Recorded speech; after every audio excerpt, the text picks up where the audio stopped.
because you don't want to influence people to eat a bag of carrots a day. They're not necessarily open about what they were doing previously. Yeah, absolutely. So I guess with the access we have to social media, and in particular Instagram and TikTok, it has created a huge amount of confusion when it comes to nutrition.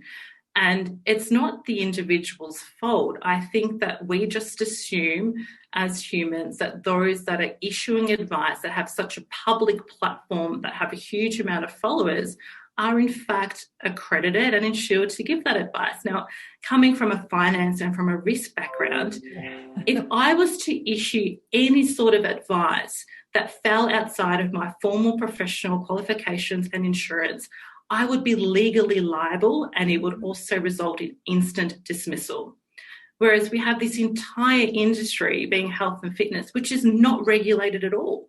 And I think that's where peak bodies really need to step up here and identify individuals who are practicing out of scope and understanding that there are consequences if they do so. I think that, peak industries, peak bodies have absolutely failed the industry and failed the people that are paying at times a premium price only to receive advice from individuals that are in fact not qualified to issue that advice. And also, I'm assuming through your business, you understand how personalized this programming needs to be, right? Because not one person is exactly the same as the next person next to them, whether it's lifestyle, body type, body shape, the metabolic rate, their gender, their muscle mass, their body. Absolutely. Yeah. So spot on. That solution is not a blanket Instagram approach. You're absolutely spot on. So every individual, every client that I consult with is different, with different needs, different goals, different backgrounds.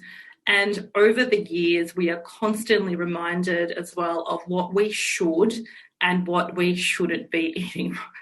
And for me personally, I think taking that zero guilt approach with clients is what really helps them make better choices and encourages them to have and implement more sustainable eating habits in their day-to-day life. Now, it's also important for individuals to understand why they should be consuming certain foods, why they should be consuming certain proteins and fats and carbohydrates. And when you have an individual that's empowered with knowledge, they are more likely to be more compliant in adhering to a nutrition plan. And that's not what's available with a lot of this generic advice or these cookie cutter download a 1,200 calorie meal plan. Is it's often just a money making, revenue generating